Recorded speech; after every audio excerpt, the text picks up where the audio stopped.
Hi, welcome again to our ongoing discussion on short fiction.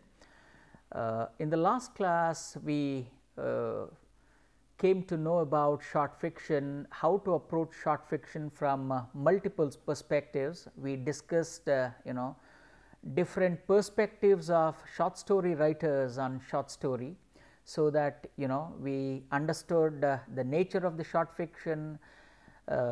We understood the scope of the short fiction, we understood the limitations of short fiction, we understood short fiction from multiple perspectives. After that, we went on to discuss various elements of short fiction and how an active understanding of these elements of short fiction definitely enhances our understanding of short fiction itself. Okay. So, now let us continue that discussion. And in this class, we are going to focus more on the origins and development of short fiction. How did short fiction begin as a distinct form of literature or as a sub form of fiction, and how did it evolve over time is something that we can take up for discussion in this class. Okay. Before we do that, maybe as a way of reinforcing what we did in the previous class, we can get to know the essential qualities that define short fiction or short story.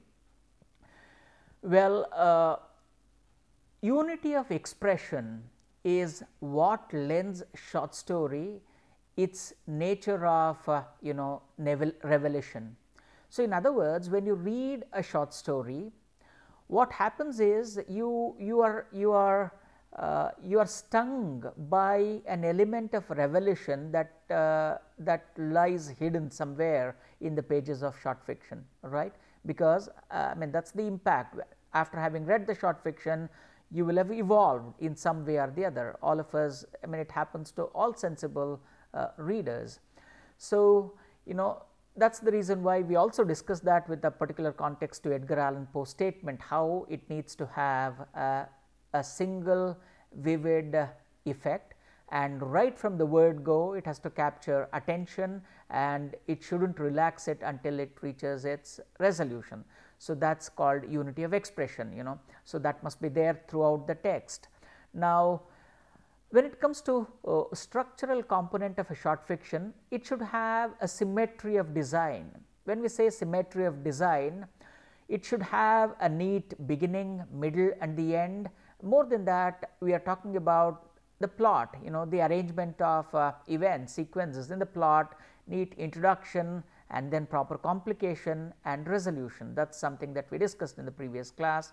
And more than that, when we say a moment of crisis, which is also an important quality of a short story, it should have a central conflict around which characters, plot, everything should hinge. That crisis should be precipitated by that conflict, and when it gets precipitated, either it is resolved if it is possible, or if it is not resolved. If it is not resolved, then it becomes tragedy, because the character and everything, they are unable to find a solution. If it is resolved properly, then of course it leads to the growth of the character, growth of the story in some way or the other. These are some things that we can keep in mind.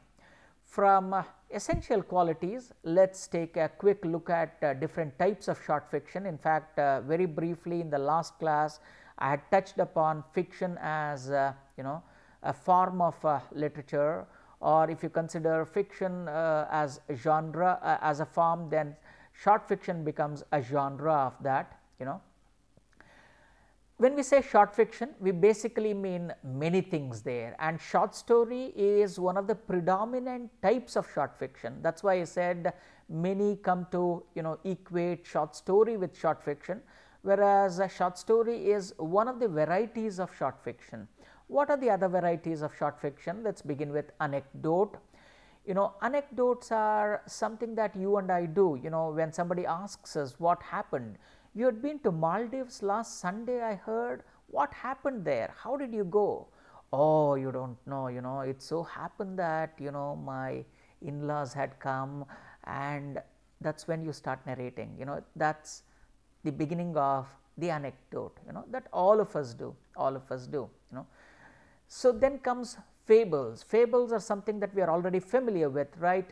Whether it's an Aesop fable or fables in Panchatantra, we are already familiar with it. This is also a short narrative which makes use of anthropomorphic characters such as birds and animals which speak like human beings, and again towards the end of it there is a particular moral attached to it, there is a particular philosophical vision attached to a parable, a fable. Therefore, fable is another variety of short fiction.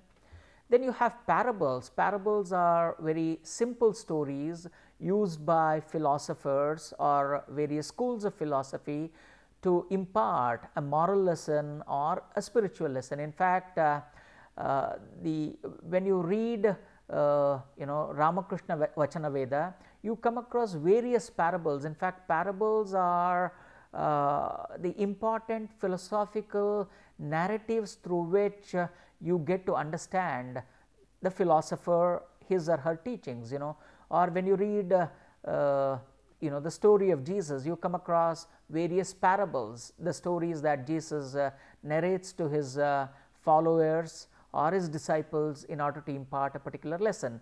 So, that is a parable. Then flash fiction. Flash fiction is basically a modern avatar of short fiction. A flash fiction is anywhere, it is a short story. Basically, a flash fiction is a short story constructed in less than 1000 words. Short story, when we say short story, generally it ranges anywhere between 2000 words and 7 to 8000 words. Again, these are not rigid rules, these are just conventional understanding of types of fiction. So, please do not think the moment something is more than 8001 words, it is not that, it does not work that way, right, generally speaking. Then you have Drabble, again it is a modern avatar. So, there are a lot of competitions in Drabble, where a short story is written in about 100 words. It is written just in about 100 words. So, what do you do in 100 words? There is no scope for adding an extraordinary introduction, a very elaborate rising action, a detailed climax, all those, there is no scope for all that. Basically, in a Drabble, the impact of short story is measured, like for instance, the first story that is generally attributed to Ernest Hemingway, it is an example of a Drabble. What is the impact? What is the impact? There is no character there, there is no setting there, and there is an implicit theme and there is a style attached to that, but generally it conveys it. When you read it, it leaves you with an extraordinary impression. So, basically Drabble assesses a writer's skill in imparting the necessary effect on the reader, so something like that. Then you have sketches, sketch is also a type or a variety of short fiction. It basically illuminates a particular character or a setting or a location. Again, even here there is no scope for a detailed or an elaborate characterization, plot development and all that. The purpose of a sketch, as the term itself suggests, is to give you an insight, it is to give you an insight into a character or a setting or a location, that is the purpose. Then you have vignette, it is called a vignette, the G there is silent, it is vignette. So, vignette is, it could be an excerpt from a long story, it could be an excerpt, a part of, it can belong to a part of a larger one, and a piece from there is taken and presented to you, it could be that. Or it could even capture independently, it could capture a single moment in its detail, maybe about a character or maybe about an idea or an about object. Of course, there are a lot of overlaps between all of them, right. So, you do not need to get confused. It is not that when you start writing short fiction, you go with an intention of writing a vignette or a sketch. When you end up writing, critics decide whether it is a sketch or a vignette, all right. But these are some general ideas that you can keep in mind, vignettes. Then you have novella. Novella is a short novel, you can call it a short novel, you know. So, a novel is anything between, let us say, 20,000 words to 50,000 words, or it can be even more than that, because when you pick up works like A Suitable Boy or War and Peace, each of them, you know, they run into at least 1500 pages, 2000 pages and all that, you know. So, a novel is a novella is a short form. You have Metamorphosis by Franz Kafka or Siddhartha by Herman Melville, they are all called, and even Animal Farm, of course, you have read that, and we had a detailed discussion on Animal Farm. That is a novella, you can call it a novella, something in less than 20,000 words or 25,000 words. These are some different types of short fiction, all right. But most of our discussion is on short story as such, not so much on novella or flash fiction, because flash fiction is of very recent origin, even Drabble is of very recent origin. So, let us continue our discussion on different types of short fiction. Of course, parable we have already studied that, fable we have come to know. In fable, the distinguishing feature of a parable, fable, how do you distinguish it from parable is, you know, both of them have some moral morality attached to it, but in parable it is what is there in fable that is not there in parable. Well, it makes fable makes use of a humanized animal, you know, an animal or a bird or anything that starts speaking like human beings. So, that is one of the distinguishing feature of fable. Then novella, as I said, we discussed that. Novel too, novella also has its origins in the modern times, okay. But there are some critics argue that Boccaccio's Decameron, written sometime towards in the mid of 14th century, or even Chaucer's Canterbury Tales makes use of the structure of a novella.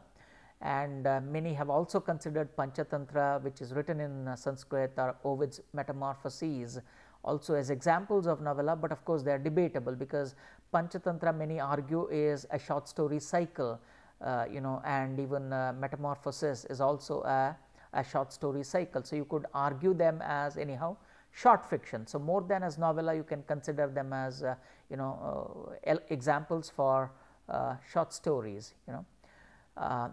A fairy tale again has its genesis in the folklore, you know.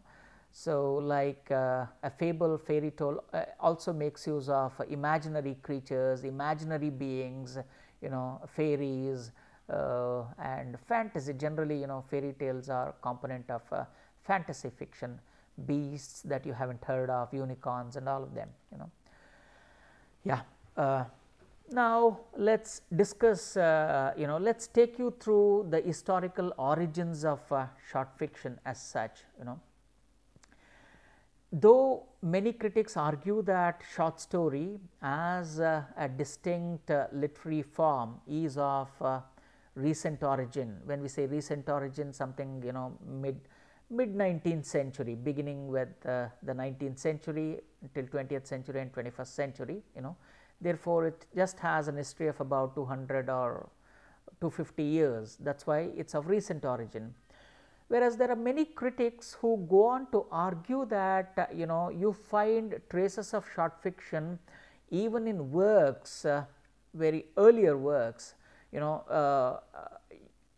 Generally speaking, short story, to begin with, it has its origins in the oral storytelling traditions. In fact, we discussed this while discussing poetry, origins of poetry, right. Of course, there short stories were narrated using poetry, using poetic forms, right. So, many consider that also as an origin of short story. There it was said in verse. In the modern times, short stories are narrated using prose, except that even then people narrated stories, even now people narrate stories. The the only difference is the transition is from verse to prose. That is the reason why you can say that it has its origins in oral storytelling tradition. So, generally speaking, what you can say, the stories, short stories are probably as old as Neanderthal human beings, because now imagine a caveman, during their, very early times, after having returned from hunting, maybe when they had just begun, when they had just learned the use of fire, maybe as a kind of campfire in the evening, they sit around, it's a cold evening, and somebody begins, you don't know, today when I was about to hunt a deer, you don't know what happened, who do I see? Now everybody's attention turns towards this particular guy, and this guy starts narrating. So the anecdotal beginning, probably short stories must have begun in that kind of anecdotal way, right from the Neanderthal times, or ever since human beings began speaking in some way or the other. So that's the origins, right? So from there, when we move on, this is just we have Western origins as well as other origins a little later.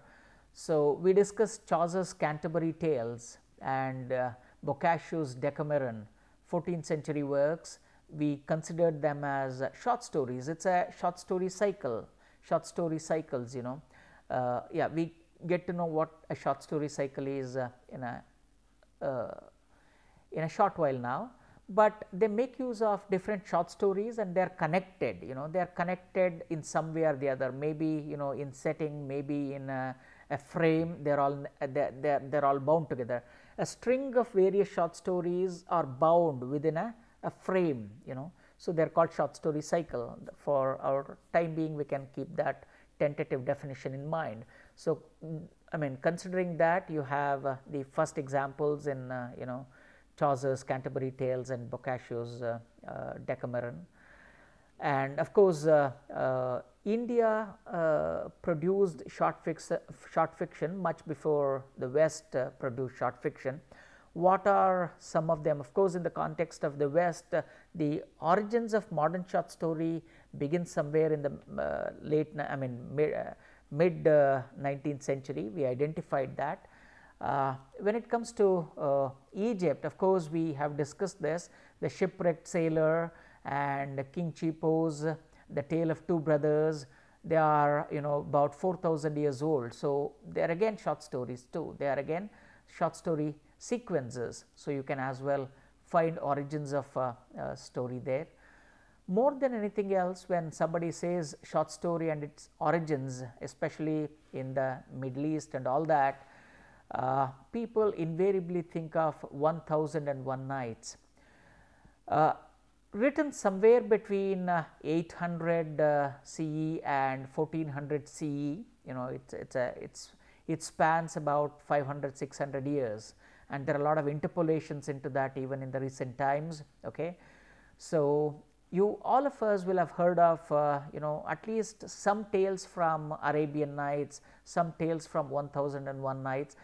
This is one of the most translated short story cycles. So more than looking at it as a novel, it's more meaningful to look at it as short story, because this work will have, as it says, it has literally more than 1000 short stories. In fact, more than that, because every night it talks of, it will have, it talks of invariably more than one short story. So this is a short story cycle which has more than 1000 tales in it. Therefore, it makes sense to look at it as a short story cycle, cycle or a sequence. So Arabian Nights, as it is popularly called now, it has had an extraordinary impact on Western culture and civilization, and even behind Goethe's conceptualization of world literature, of course, we find traces of this particular work. It makes use of frame narrative. We have already discussed, while discussing narrative techniques, we have discussed what a frame narrative is. So it begins with a character called Scheherazade, who narrates a set of tales to her husband, maybe using her sister as a kind of a decoy, she narrates it, and her husband is Shahryar. In fact, he has, if you know the origin of Arabian Nights, this guy, this sultan who has been deceived by his wife, he has been deceived by his wife, he has been cuckolded, therefore he decides, in order to take revenge on all women, he decides to marry a girl every day, and at night or the next morning he wants to kill her, something like that, so that he would not be deceived. That's his plan. So everybody is getting killed, and here is Shahzada, who decides she would put an end to it, and therefore she requests her father, who is also a vizier in Shahryar's court, to arrange for marriage, and during that first night she starts narrating the story to her younger sister, and her husband, who has been hiding, listens to it, and she stops the story exactly at a point so as to pique the interest of the listener, and she says, let's discuss the next thing tomorrow night if I still survive. And that's how this lady goes on surviving 1001 nights, and by that time, of course, the king is grown fond of her. So this particular, the originary tale about Arabian Tales talks about the alluring component of short story as such, so that's the birth of Arabian Nights.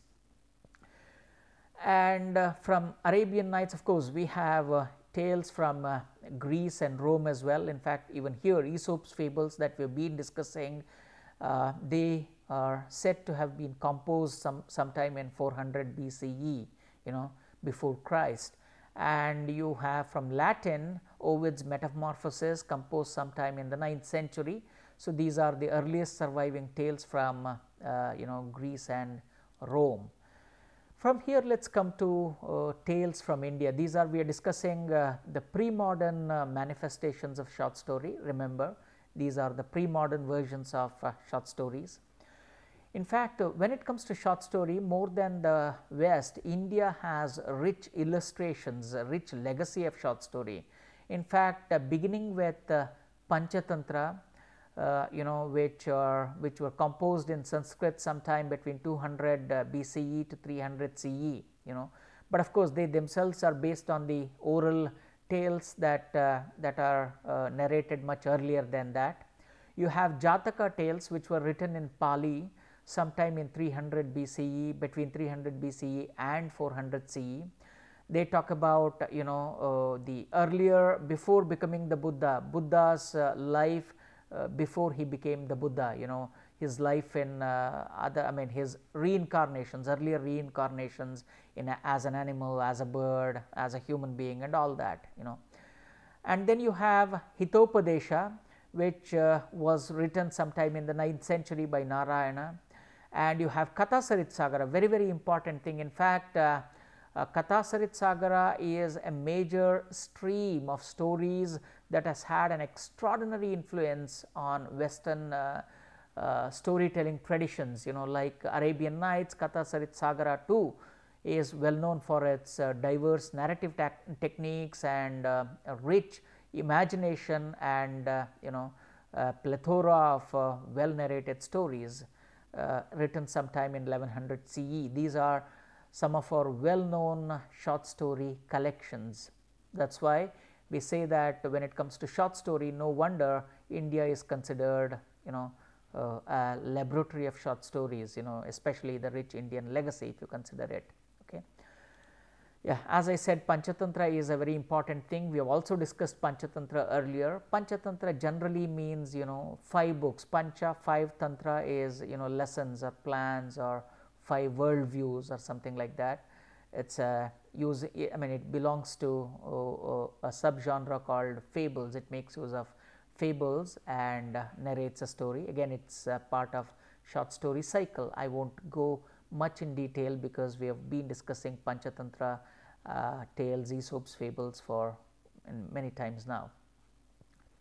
Now let's take a look at modern short story. When we say modern short story, 1880s, that's why it's said that in the 1820s, 1820s to 1880s, they are the modern precursors to modern short story. Okay, so Here short story, though there were a lot of experimentations here, in fact many called it a short narrative, a novella and all that, but generally speaking, what is the first modern short story and when was it written?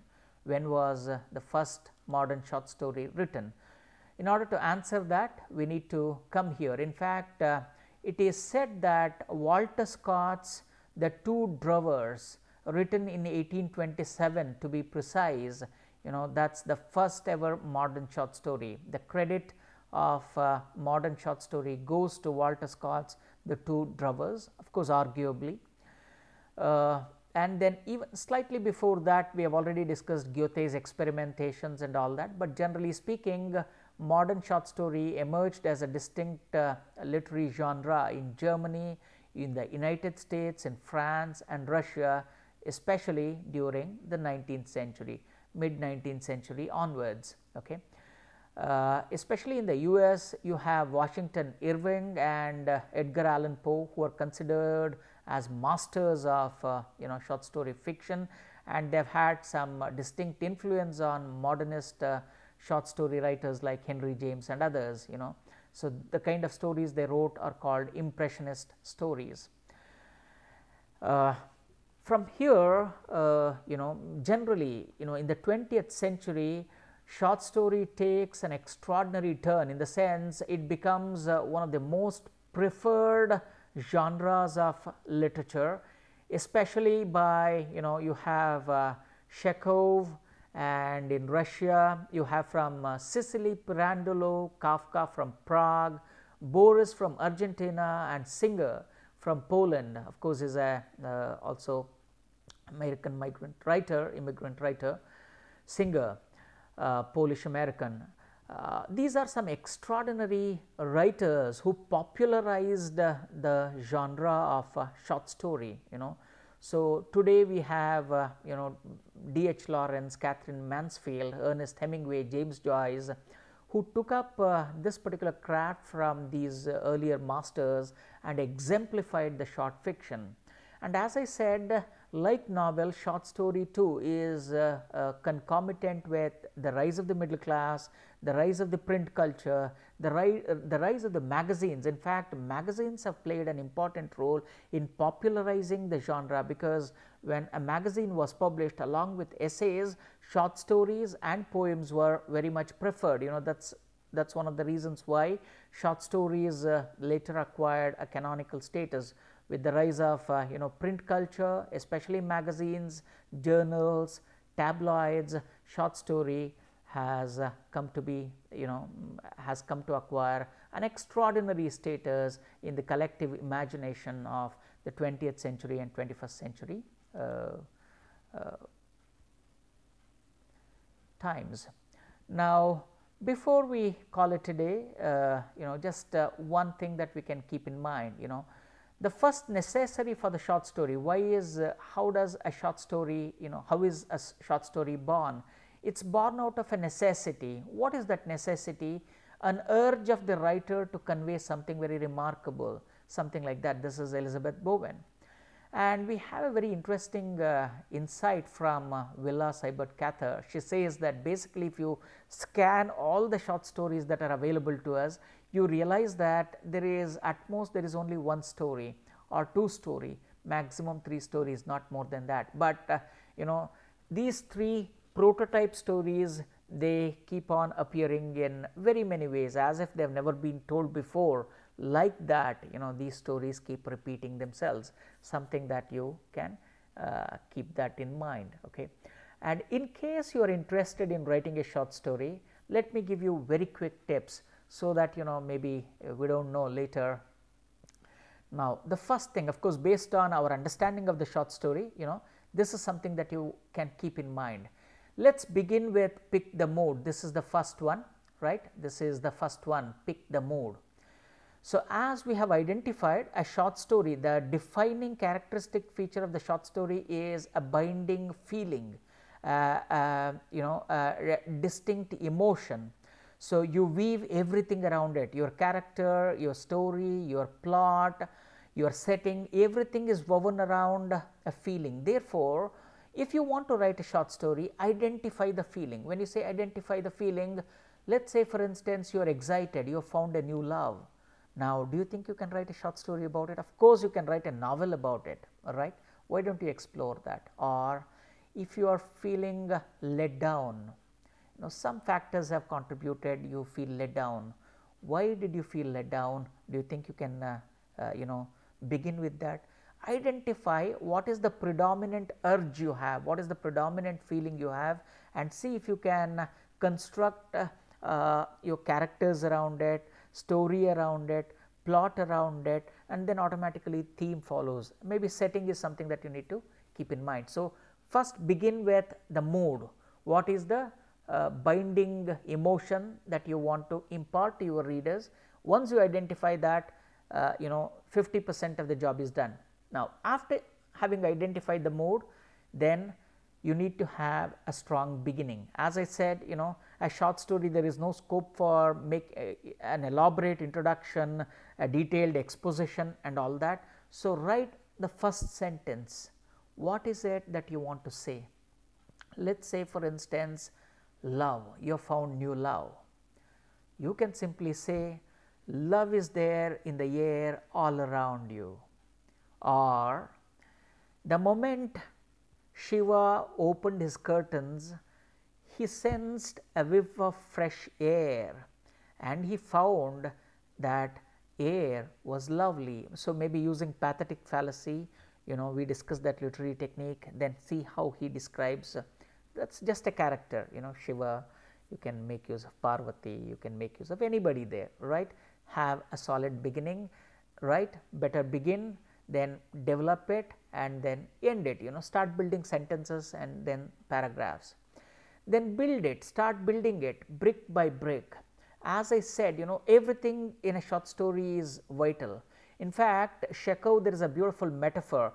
It is called Chekhov's gun. It can also be a literary device. What does Chekhov say? It is attributed to Chekhov. He says that in a short story or in a play or in a novel, anywhere it is, if you think in the first page you give a setting of a house and on the wall, let us say for instance there is a gun hanging. When describing the house, you say there is a gun hanging.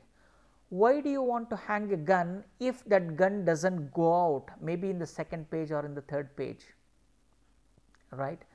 If you think on a table, supposing in the beginning, if you say that on the table there is a beautiful, wall clock. On a table there is a beautiful wall clock and it has been broken and something like that, then you need to explain why you have kept it there. That is called Chekhov's gun. In other words, every element in the short story is very, very important. You can't afford to describe it and then forget it. So, make use of everything that you have used, whether it is a character, whether it is an element, whether it is a story, whether it is anything or a prop. So, make use of everything. So, brick by brick start constructing it. Then finally, how do you end it? How to land your short story? Try to find out an appropriate way to end it, because you have already evoked a mood, you have constructed a series of characters around it, then you have thought about a plot line, right, and you have built it line by line, and now see when you end it, whether the mood that you have picked in the beginning, whether it has been properly conveyed, right. So, a neat arrangement, whether the neat arrangement that you had visualized, whether it has been translated onto a page, whether it has been translated or not, just think of it. Now, the final stage, of course, that is very, very important. After having written, forget it, then take a break maybe for about a couple of days, then come back and check if the plot, character, settings, dialogues, everything that you had identified earlier is perfectly, whether they are gelling well with whatever you have done, then automatically your theme emerges. Editing is an important thing. When we say editing, rephrasing, revising, cutting what is not added, pruning sentences, trimming it here and there, and then making it, print ready or ready for publication. Now, using them, do you think you can, write a short story? Think about all of them. Of course, in the subsequent classes, we pick up actual short stories, some remarkable short stories, and present to you the rich range of this particular type of literature. So, more of it with actual examples in the next class. Until then, bye bye, take care.